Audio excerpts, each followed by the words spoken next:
Përshëndetje, mirë se vini, flasim hapur në Durrës Lajm. Qyteti ynë është i pasur me kapacitete njerëzore të jashtëzakonshme, të cilët kontribuojnë në fusha të ndryshme të jetës. Dhe flasim hapur promovon vlerat që ka ky qytet. Individët të cilët punojnë në heshtje apo edhe me zë të lartë, apo edhe me penë dhe me mendje në shërbim të qytetit.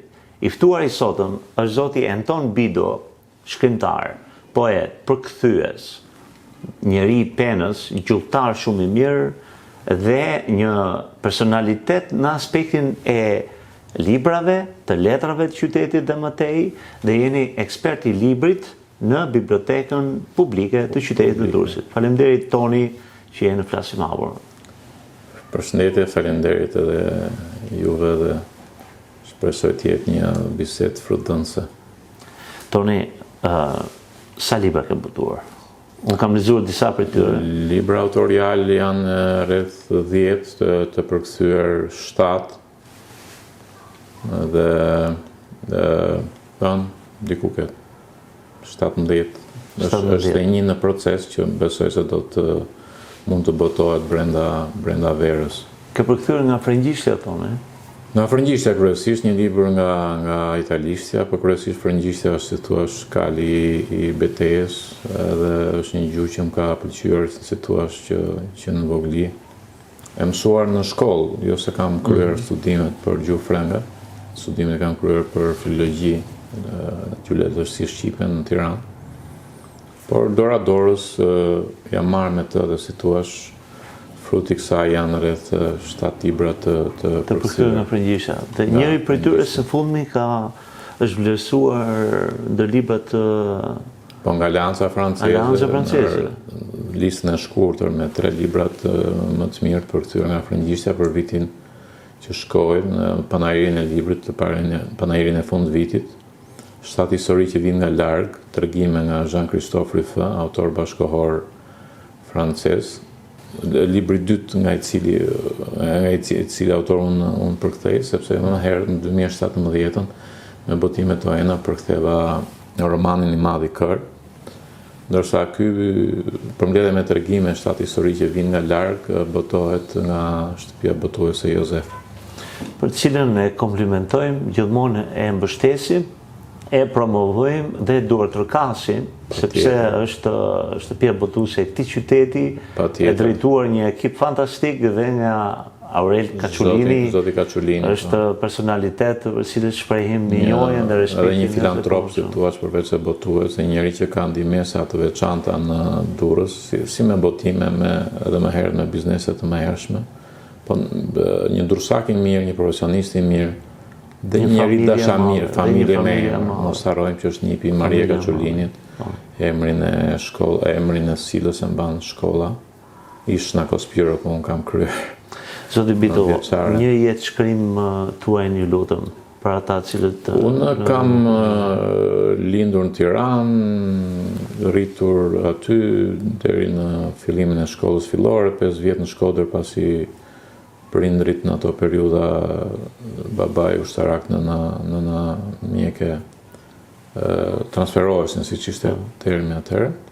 Pastaj që prej klasës së 5 në Durrës kreva studimet e mesme në shkollën Gjergj Kastrioti, mandej në gjuhëletërsi shqipe në Fakultetin e Historisë dhe Filologjisë Tiranë. Punova rreth 3 vite mësues në gjimnazet e qytetit, edhe të fshatrave, edhe dhash mësime në medresen Mustafa Baroshit të djemve për rreth 1 vit. Pastaj fillova punë që prej vitit 2001 punoj në bibliotekën publike të Durrësit si konsulent lexuesi, tashmë mbuloj edhe këndin arkivor. Kemi kryer një master për bibliotekonomi dhe shkencat librore, shkenca komunikimi me qendër në Maribor të Slovenisë, një master 2 vjeçar regional që quhet. Pastaj kam vijuar me këto botimet për cilat besoj do t'i shtjellojmë dora dorës gjatë bisedës. Lexojnë dursakët? Deri para pandemisë lexonin më shumë. Dhe jo vetëm Durrësakët, po e vëm re bashkë me kolegët. Nuk e di pse ka një rënje, domethënë në kuptimin që rikthimi në bibliotekë u bë më i vështirë apo konkurenca e jashtëzakonshme e rrjetit, por në rrjet ti mund të porosish libra edhe në shtëpi. Mund të gjesh në PDF, mund të gjesh në Kindle me çmime më të lira se sa printi, se sa në letër. Kjo është fakt, s'kemi që të bëjmë. Por megjithatë, nëse ne do të kishim një ndërtesë të re, të madhe, me hapësira, me parametra, në vend të ndërtesës amortizuar të bibliotekës që kemi, besoj se lexues do të kishin shumë më të, po sigurisht, më të rejse, është afër mendsh. Merrni shembull bibliotekën e Korçës, e shkëlqyer, bibliotekë e re. E vetmja e re në Shqipëri që nga 91. E vetmja. Në Korçë, biblioteka e vetme e re që nga 91, Thimi Mitro është Korçë. Biblioteka Thimi Mitko. Dhe tërheq lexues, keni të dhënë? Kolegët janë të kënaqura. Janë të kënaqura në raport me popullsinë. Po, patjetër, çdo gjë varet nga 450.000, 500.000 sa mund të ketë Durrësi. Po. Më kupton? Por nëse ne do ta kishim një të tillë, jam i bindur që do kishësh më shumë lexues, më shumë aktivitete, edhe ne më komod, më kupton se ti je me merakun tani, po bie suvaja, po bie tavani, më kupton? Një pyetje tjetër. A ka shkrimtar të mirë Durrësi? Po. Nuk po them që janë shkrimtar për masa botërore, për Nobel, por që po të përmend emra unë do... Jo, mos e bëj. Do të ngelet hatëri. Janë miqtan. Nuk do ta lejoja se nuk... Nuk, si tush, qyteti mund të ndikojë në formimin tënd, po ti talentin e ke tëndin. Mund të jesh nga Durrësi, mund të jesh nga Vlora, mund të jesh nga Prishtina, nuk ka, mund të jesh nga Shkupi, po ka, sepse është edhe një gjë që vërtet po themi para 90-s diktatura ty të kufizonte, çonte deri te realizmi kritik, ti s'kishe mundësi të modernizmin harroje. Më kupton? Ose duhet merr informacion në mes rreshtave tek libri Labirintet e modernizmit të estetit të Alfreducci.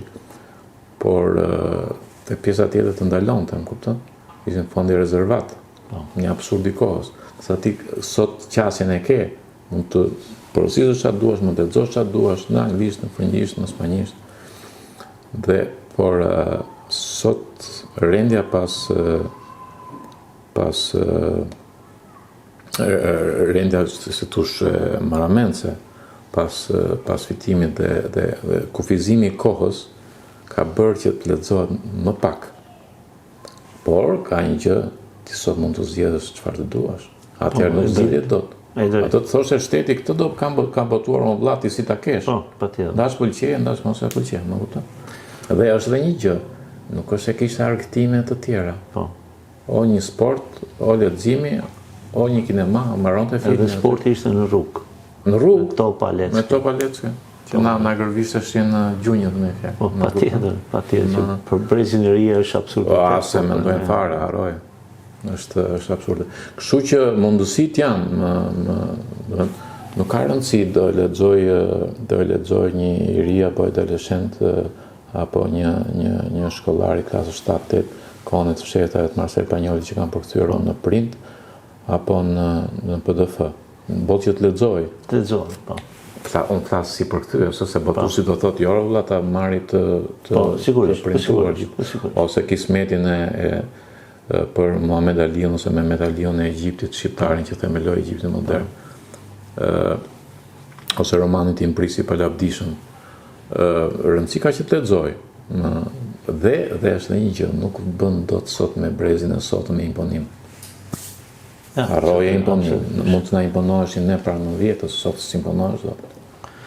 Po si bëhet pseudo-shkrimtarëve që çdo vit të shtojnë CV-n e tyre dhe më duket se ky është edhe qëllimi për të shtuar CV-n apo për të publikuar në rrjetet sociale që edhe unë jam shkrimtar apo shkrimtare. Ndërkohë që vlera Aty që ndron problemit e vlera. Shiko, si thush, në bërësi do ketë, ka pasur në çdo kohë, por rrjetet sociale, si thot Umberto Eco, interneti i dha të drejtën e fjalës edhe budallajt fshatit, është problemi. Ne nuk kemi për ta hequr të drejtën e fjalës. Artistin e vërtet që por filtri është shumë i rëndësishëm. Problem. Dhe thot Kadareja janë të rëndësishëm mediokrit. Pse? Sepse ti bën dallimin mes të mirës, cilësores, veprës së mirëfillt, s'po them kryeveprës, kryevepra shkojnë rrallë. Dhe mesatares. Mediokri është mesatari. Po që ngelet aty nuk ngjitet dot më tej. Sa problem akoma më i madh janë grafomanët. Ta shkrues, se duan të shkruajnë për të gjitha, për gjithçka, të botojnë një libër mundësisht në çdo muaj, pa nuk arrihet pra në çdo muaj. E ka shkruar idiotin ka shkruar Dostojevski për 28 ditë, po kishte borxhe. Dhe ungula, tash i kemi bëjmë me gjeni. Tash Dostojevski, Faulkner edhe Kudion. Janë Shakespeare. Vini herë në qenë universale, që nuk i përkasin as korave, madje përkasin. Edhe një Ismail Kadare vjen rrallë. Edhe një Mitrush Kuteli vjen rrallë. Edhe një Razgush Poradezi vjen rrallë. Ose Kudion. Ismail Kadare. Çfarë do të thotë për ty? Në prozë ai është mësuesi i brezit tim. Besoj edhe i tuaj. Ne aty jemi. Është Kuteli s'pari sepse e kam dobësi, sidomos në prozë, më kupton. Është një realizëm magjik rreth 40-50 vjet përpara realizmit magjik të Juan Rulfos, të Marquezit, të Kudion se kujt, të latinoamerikanëve, domethënë. Ndërsa Ismail Kadareja pastaj emancipoi jo vetëm letërsinë, sidomos prozën tonë, po edhe poezinë. Duke u futur treshja e poetëve me Fatos Arapin dhe Dritura Gollin ose katërsh me Dori Qiriazin, por në prozë pastaj duhet jemi të vetëdijshëm që emancipoi edhe të menduarit se letërsinë tonë po se po. Domethënë nuk e teprojmë po të themi ka një prozë shqipe, po themi deri te Kuteli, pastaj nga Kuteli deri te Kadare. Është një gur kilometrik. Dhe këtu nuk është çështje xhelozie. Jo pse ai ky, më kupton. Këtë e ka vërtetuar kritika shqiptare, kritika europiane, më kupton. Princi Asturias nuk merret kollaj çmimi i Princi Asturias ose se Man Booker Prize. Janë një shkallë në Nobelin, më kupton. Dhe Nobeli nuk do i bënte nder vetëm Ismail Kadares, po mbar shqiptarisë. Absolutisht. Do ndiheshim ne krenari jemi për të, më kupton. Tashi a ka vepra që nuk janë pa mirë, sigurisht, ai ka thënë vetë, dasma për shembull është mediokre, është dobës, është skematike. Por Pallati janë rrash një kryevepër. Absolutisht. Kronika në gur. E të tjera, ose poema Laokonti, po janë kryevepra, të jemi të, më kupton? Unë kam shkruar të libri me studime, po nuk e kam marrë këtu një ese kritike rreth Natës me hënë, që është për mbledhja ëndra mashtruese novelës, po do kemi ndoshta në një rast tjetër për të teorizuar. Nga autorët e huaj, cili për tyre ka patur ndikim më shumë krimer, formimin tënd letrar dhe apo edhe në të shkruar? Unë i kam filluar leximet, po themi, e vetëdijshme nga Daniel Defoe, dhe nga Jules Verne. Jules Verne 2 vjet pushime, Daniel Defoe Robinson Crusoe. Më kujtohet janë librat e parë që kam marrë në bibliotekën e Durrësit. Dhe pastaj me emoshën për shembull vjen Remarku dhe Zweigku, kur je adoleshent sidomos. Pastaj vazhdon Kuteli, Kadareja, Fatos Arapi, më fal se më pyete për të huaj. Do të pastaj në fakultet fillon çik formsohesh, më kupton. Po për shembull në poezi ka bërë përshtypje të madhe Allen Ginsbergu. Jacques Prévert, cilën e kam përkthyer poemën edhe një herë për lumin. Në librin tim Fëmijët e Dritës. Po kështu proza e Faulknerit që sa do e vështirë ty të hapë ca stigje që nuk mendoj se do të hapeshin. Më kupton? Shkundër, pastaj dora dorës vinë, domethënë edhe autorë të tjerë, por që këta besoj se bërbën një lloj konstelacioni, si thua, që ti e kupton që kanë ndikuar në formimin tënd dhe që i ke sistemi referimi. Dhe në qoftë se i rikthehesh, do të thotë që ai është autori yt. Dhe këtyre u rikthehen. Tash kur paraqet mundësia se edhe kohën nuk është se kemi të pakuvizuar. Toni, gjitha këto diskutime ose këto shprehje të mendimeve tua, e gjen veten që Durrësi ofron agora të tilla? Afron mini agora, po që nuk po bëjnë atë agorën e madhe. Në kuptimin klubi këtu, ai ku diun lidhja këtu, përdesa ti punon për letërsinë e artit të kështu, nuk duhen parë këto e para me zilidhe me të smirë, e dyta të ketë një regulator që t'i mbledhë gjithë, dhe ajo e gjitha formon agorën e mirëfill për të cilën ju flisni. Dhe çështja kryesorja të ketë bashkëpunim. Si ka qenë kineze, ka qenë ajo, të lulëzojnë 100 shkolla, të lulëzojnë 100 lule, më duket e kineze. Kjo është gjë e mirë. Nga ana tjetër është ajo që thanë, filtri.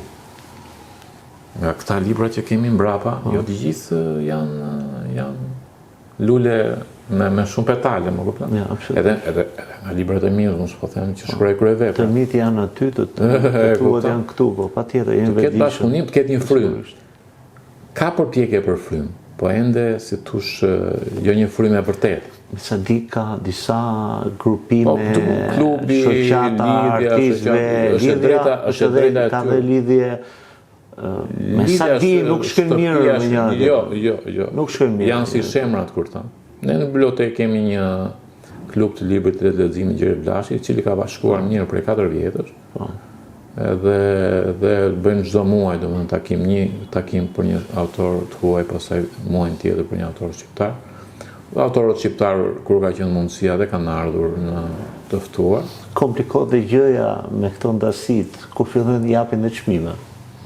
Ajo e çmime. Aty pastaj është një temë çik e vështirë, domethënë, sepse ndikimi i klaneve, vendi vogël, ndikon pëtusi, ndikon përkthyes, ndikon do të po. Editoria, ku diun, këto të smirat që janë, ku diun, nuk janë vetëm shqiptare, unë kam përshtypjen që janë çik ballkanike, domethënë, dhe kërkojnë prapa kështu të tregojnë për të mbetur mbrapa, të prapa mbetur. Dhe është një xhelozi ose konflikt jo pozitiv. Po sigurisht. Pra nuk kemi këtu Michelangelo me Leonardo që nxisin njëri tjetrin për më shumë madhështi. Pikërisht. Apo Picasso, Modigliani, apo mendjet ndritura të cilat e shikonin në xhelozinë e artit. Këto janë meskinitete që është turp të që ndodhin dhe sot. Fatkeqësisht ndodhin shumë tilla në Durrës, po. Ka shumë.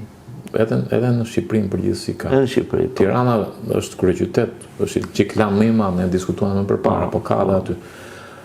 E vetmja mënyrë është ndershmëria. Ndaçi me termin që kam qef sot, transparenca. Domethënë, Bledari votoi për këtë, Antoni për këtë, Mila për atë tjetrin, do u arrit në konkluzionin që libri më i mirë për këtë vit është ky. Ky në përkthim, ky për letërsinë për fëmijë, ky për romanin, ai tjetër për tregimin, për poezinë edhe me radhë.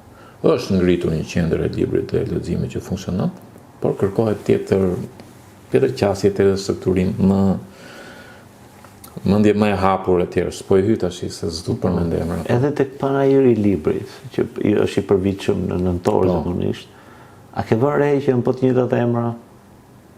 O i ke pranë televizor, për fat të keq e kam vënë re. Për fat të keq. Para 3 vitesh u bë një festival dhe panajiri i librit në Durrës dhe doli shumë mirë, sepse nuk ishte vetëm shitje librash, por për promovime, u mbajtën lektoriume. Mbaj mend u luajt dhe një pjesë, një sken nga një drame imja, Shkruarzimi, foli profesor Fuga që na kënaqi, profesor Kabo.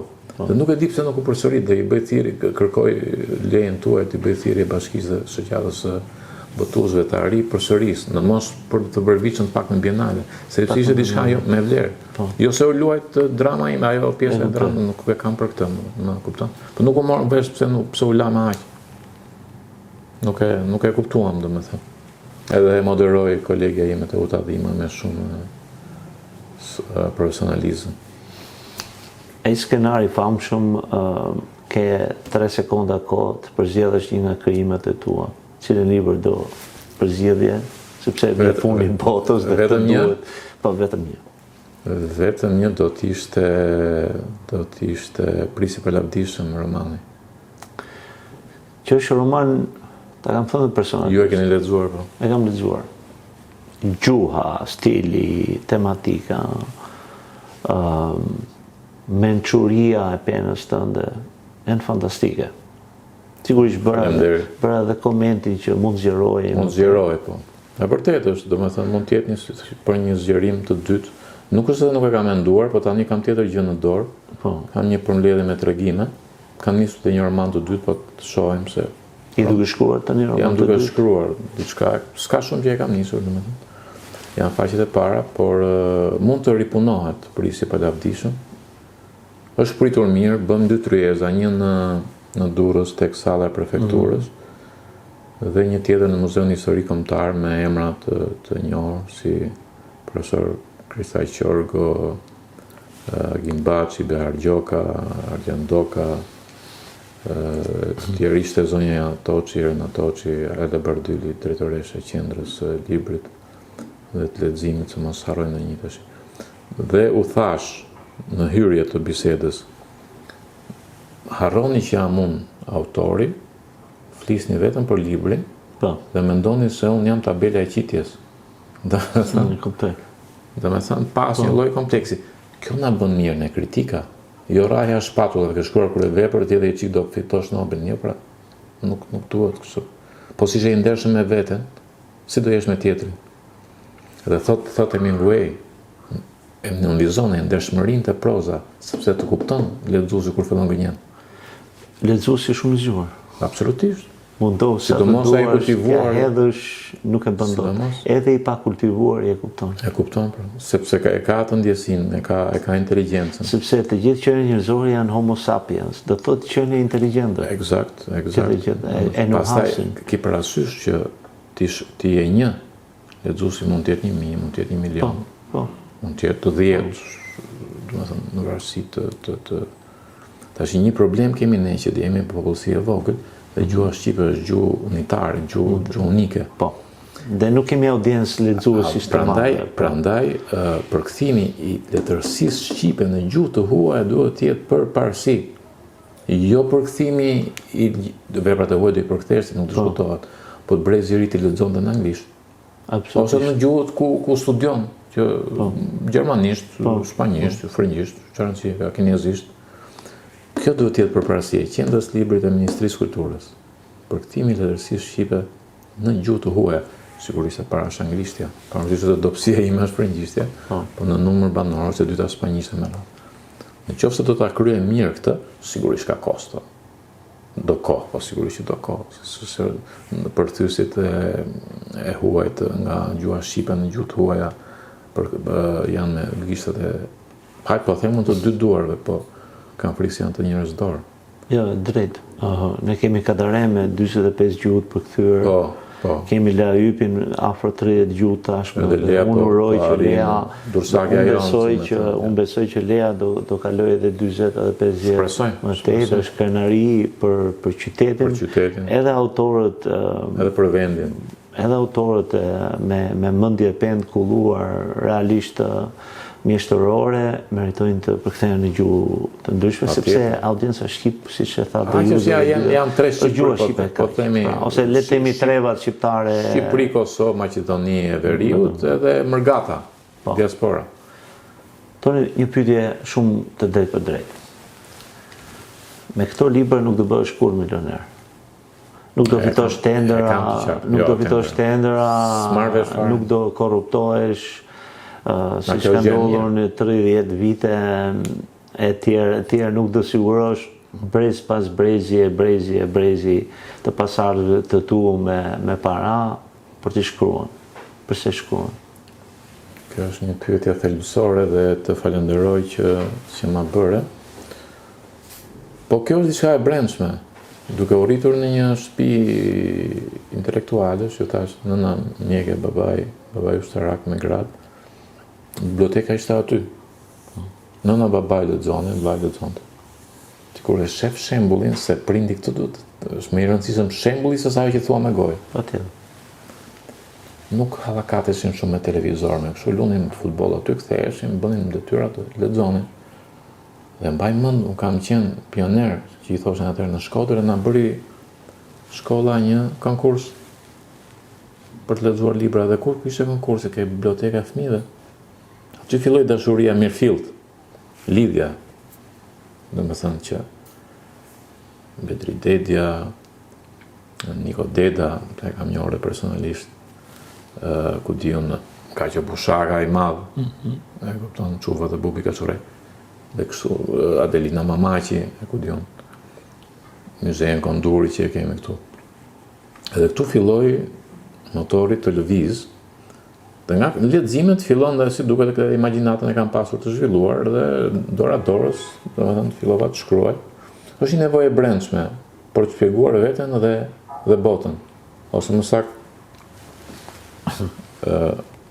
botën me sytë e tu, se shkrimtari këtë thot. Por ti me personazhet krijon një mikrobot që e vë paralel me botën reale ekzistuese. Shpesh mund të mos të përputhet. Ka raste që përputhet. Por nëse lexuesi një moment harron se ku është dhe është futur tek libri që ke shkruar ti, pros poezi çarëndsi ka, tregime, atëherë ti diçka ke arritur, domethënë ke arritur ta përfshish, ta thithësh. Mund të shërbejë pra leximi ose libri si magnet. Nëse ndodh kështu, je mirë, je në rrugën e dur. Nëse lexuesi pastaj ngec, domethënë që lexuesi marr një shumësi lexuesi modele, s'po futen në kategori që thotë Umberto Eco, atëherë ka diçka që shkon. Mund të jesh edhe mediokër. Po vëdisove që je dobët lëre atë punë. Do jetë dyfish merit për ty, për çdo lloj shkruesi, po themi.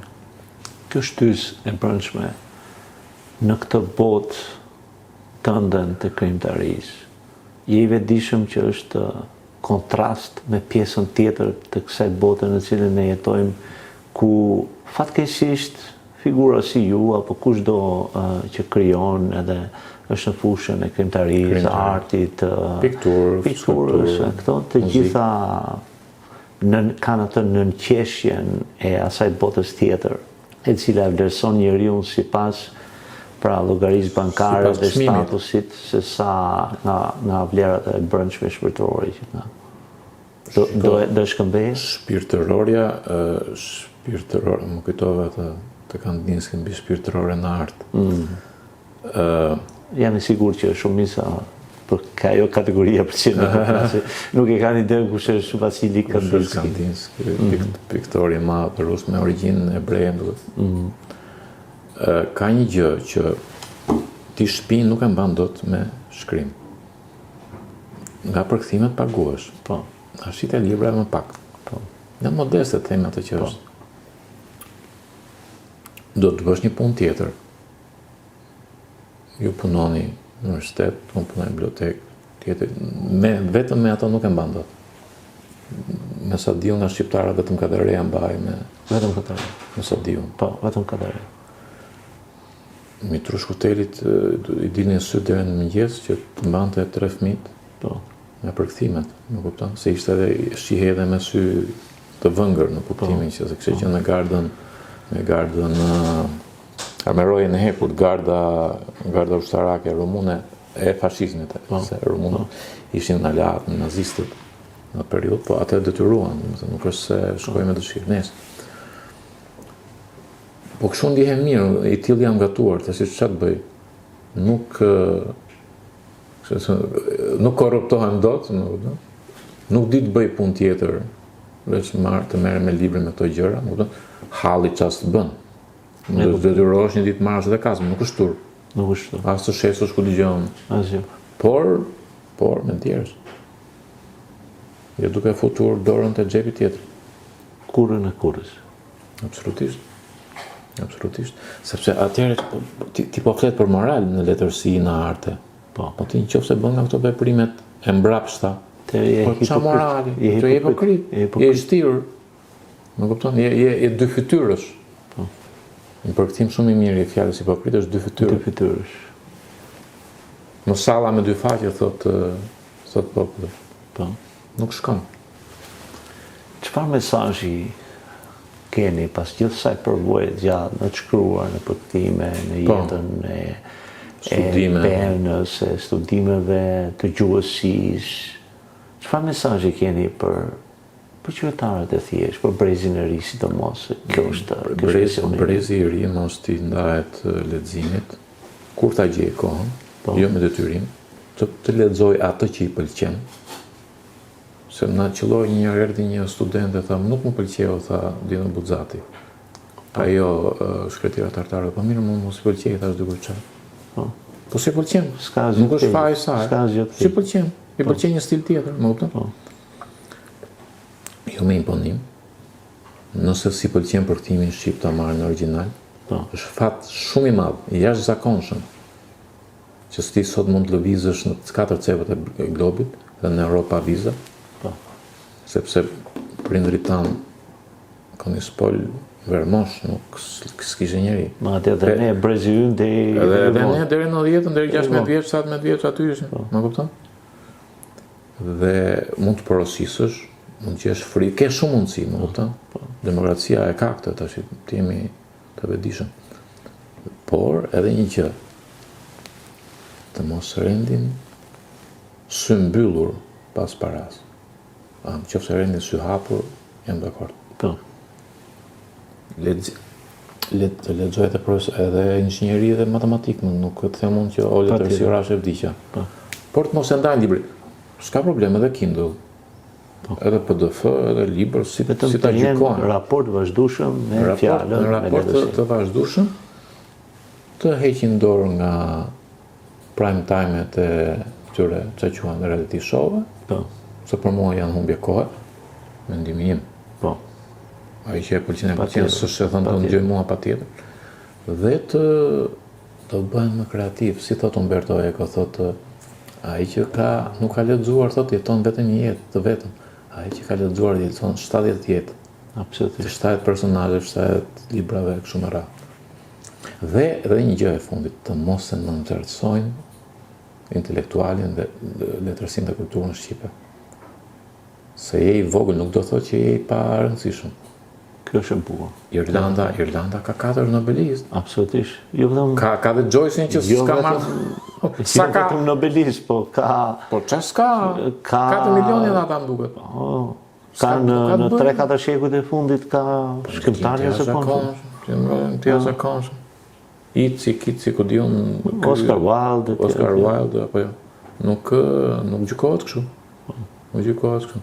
Në fakt po ta marrësh, se më përmend Irlandën apo dhe Britaninë, kur mendon për cilat ju keni dobësi. Po kam dobësi se kam jetuar gjatë, kam studiuar atje dhe e dua me pasion. Kaq ishu e hard. I vogël. Me popullat relativisht të vogël edhe sot e kësaj dite. Diku 4 milionë. Dhe kanë nxjerr. Po nuk ka të bëjë numri, nuk ka të bëjë frymë. Më të pa krahasueshëm. Pra, edhe beka e irlandezëve. Po. Që ka themeluar teatrin absolut. Joyce është themeluesi projekt ndërgjegjes, projekt psikik. Edhe Prusti më përpara, po domethënë ky e ka çuar në një tjetër Skocia gjithashtu. Skocia, po. Urojmë edhe për Shqipërinë tonë. Po pse jo? Po të bashkohemi. Dhe për shkrimtarët e rinj, të cilët është fare thjesht të shkruar. Ka filiza shumë, ka pena të mira, më kupton? Puna është i ndisur siç duhet dhe të krijosh atë shtratin. Nëse ja ka këllon frymën atë shteti është edhe shoqëria. Po, le të nxisim pak me një thënie të Hemingway që thotë shkruani, të shkruar shumë e lehtë, thjesht uluni dhe gjakosni. Gjakosni. Pra kjo ishte sigurisht nuk është aq e lehtë, por mos u dorëzoni kurrë dhe vazhdoni të shkruani. Never give up. Never give up, never ever ever. Mos hiqni dorë. Mos hiqni dorë nga ëndrat. Absolutisht. Kjo është këshilla më e mirë. Dhe e mbyllim me këtë. Domethënë pjesa më e madhe e shkrimtarëve të mëdhej refuzoshin nga shtëpitë botuese në fillim për tu afirmuar edhe këta të sotme, madje John Grisham për shembull, mbas 50-60 shtëpisë botuese të cilët e refuzuan, po. John Grisham. Po. Kjo është jurist profesion, i ka të gjithë librat ka bërë The Firm, testamenti, të jashtëzakonshme dhe në 50-ta që ati shtëpi botuese dhe e pranoi vetëm një shtëpi shumë e vogël dhe sot është një nga shqiptarët. Dhe shtëpia e vogël u bë një shtëpi e madhe botuese sepse Nuhati kishte Nuhatin.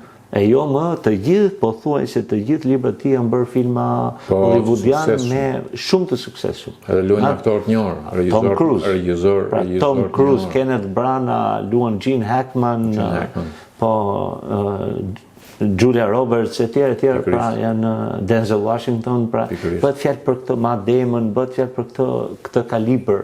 Dhe është shpansie. Dhe mesazhi është mos u dorëzoni. Edhe mi gjeni në një rast i thot një miku të tij, thot dal ku dal, thot unë do t'i botoj sepse censura mbretërore i kishte thënë nuk mund të botohen vargjet e lira. Dhe më duket Mal Osmani, shtëpia botuese ja botoi, mos gabohen. Por dy vargjet e lira dhe novelet Qytet Veriut ka ai, po është për mua ndër tre shkrimtarët më të mëdhenj shqiptar. Sot do vim në fundin kësaj bisede të këndshme tek thënia e javës. Këtu janë disa thënie nga popuji apo dhe njerëz të njohur ndër epoka. Mund të përzgjidhni një ju lutem dhe një koment i shkurtër mbi çfarë ju rastëson.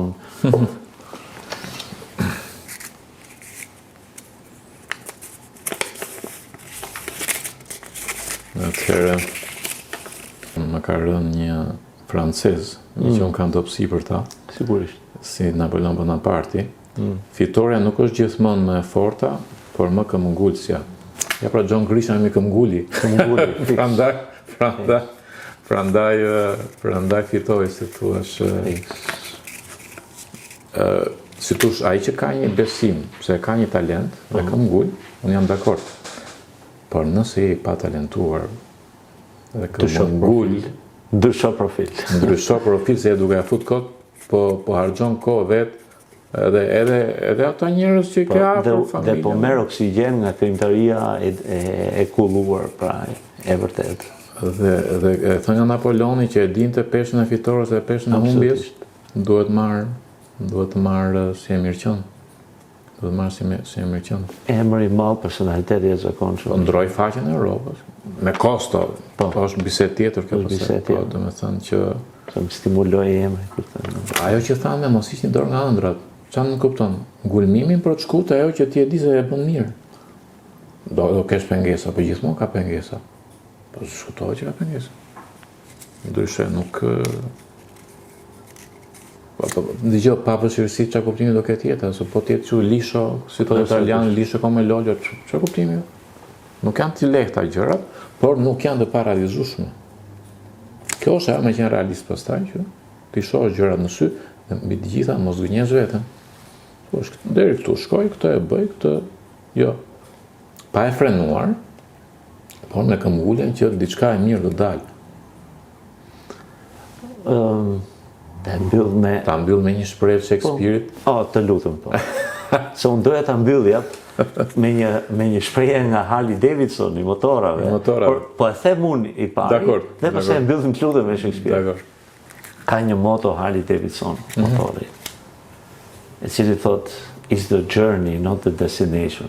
Po pra, është udhëtimi, jo vendbërritja. Udhëtimi, nuk ka rëndësi se ku po shkon vendbërritja. Po është rrugtimi. Kështu që për të paktën minimalisht për gjithë krijuesit e vërtet është një rrugtim i jashtëzakonshëm, pra është përteç të imagjinate, të një mendje le të themi që nuk merret me mendje normale, po themi, normale. Shakespeare thot, nuk ka asgjë të vështirë, jam vetëm unë që jam dembel. Sot e video të falenderoj shumë edhe unë ishte bisedë dhe të uroj suksese në përkthime, në shkrime dhe studime. Ju falenderoj edhe ju rrugtim të mbar me emisionin tuaj në Turuslajm. Faleminderit që na ndoqët, më në takofshim në episodin e radhës.